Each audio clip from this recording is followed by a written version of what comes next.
Oi, oi! Hoje a gente vai falar sobre educação do campo, mas antes eu queria dizer a vocês que eu sei que eu tô sumida, eu falei isso no último vídeo, mas eu falo de novo.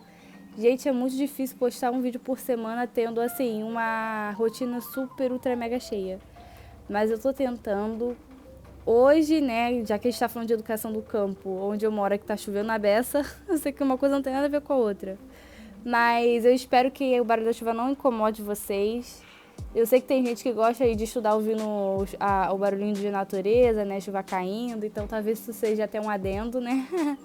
Seja uma coisa mais. Seja, né? Uma coisa mais legal. Enfim, eu espero que vocês gostem do tema de hoje. Se você puder, se inscreva, dê um like.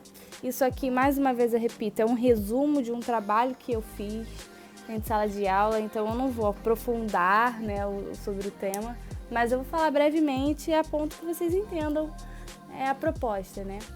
Então aqui eu vou discutir, né, a concepção de educação do campo, a realidade local, né, os povos que se encontram nesse meio, o papel da escola e o currículo.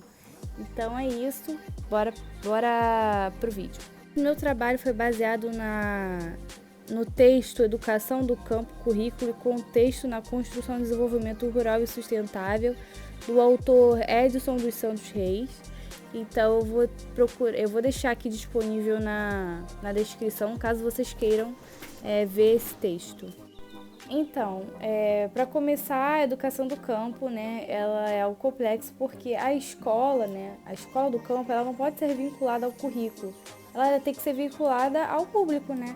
Então você não pode botar uma escola tradicional nesse lugar, pois ela tem que se ligar ao público, não ao currículo, entendeu?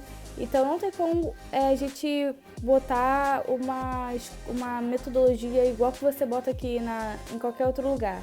A escola do campo, ela tem que ser especializada para aquele povo daquela região. Então, o intuito do autor foi aprofundar e refletir as concepções de educação do campo, as realidades locais em que se encontram envolvidos esses povos e o papel da escola do campo como fundamento do desenvolvimento rural sustentável. Comprometida com o processo formativo e os problemas do campo, o autor destaca que se a escola e o seu projeto político-pedagógico não reflete o respeito à vida e aos problemas do campo, pode representar apenas um prédio escolar vazio de sentido e significado. Ou seja, né, gente, é aquilo que eu falei lá na introdução. A escola tem que ser voltada para o público, né?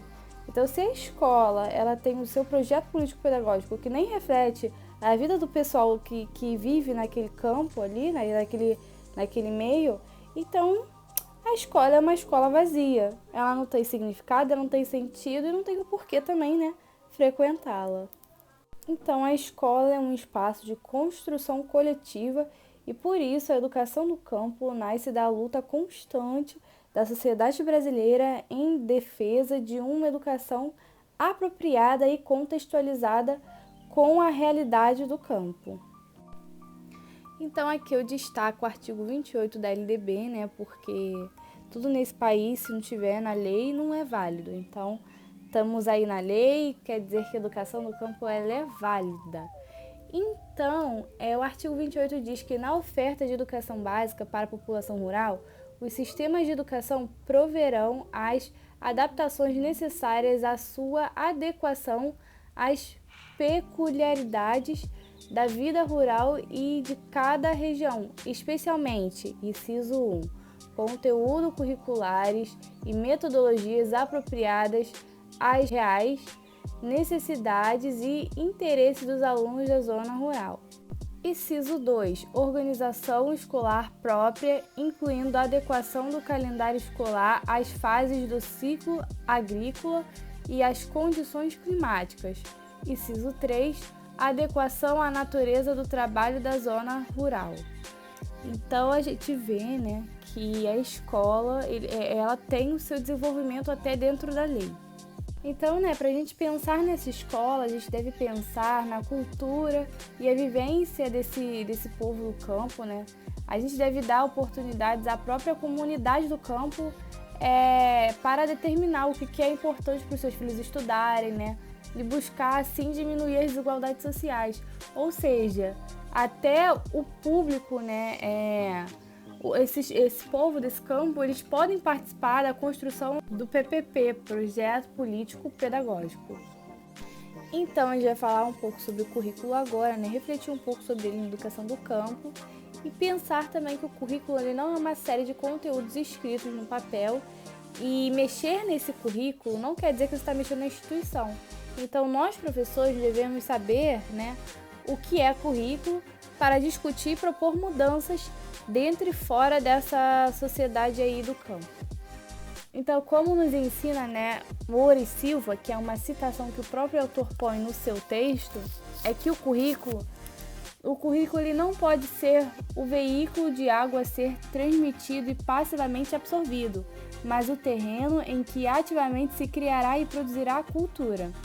O currículo é, assim, um terreno de produção e de política cultural, no qual os materiais existentes funcionam como matéria-prima de criação, recriação e, sobretudo, de contestação e transgressão. Dessa forma, é imprescindível, né, a preservação e conhecimento do local onde a gente vai atuar, como eu disse bem antes, pois a convivência nessa região não pode ser entendida só como um espaço, né? Ela tem que ser um espaço de aprimoramento do conhecimento e do saber, mas também voltado para aquele público, né? Então, como dizia a professora Luciana na Conferência Estadual da Rede de Educação do Semiárido Brasileiro, em Patos, na Paraíba, ela diz assim: é preciso botar o nosso banquinho no terreno. Trazendo assim uma ideia para a gente, né, de uma escola contextualizada, né? Porque a gente primeiro tem que pôr um banquinho aqui no terreno para primeiro a gente entender o que vem a ser esse povo, esse local, esse terreno, para depois a gente começar a criar políticas voltadas para ele. Então agora a gente vai falar sobre o professor, né, nesse meio. E é dispensável, né, gente, a gente pensar aqui que na prática de ensino do professor ele tem que buscar aprendizados condizentes com a cultura, os valores e as práticas tradicionais daquele povo, né?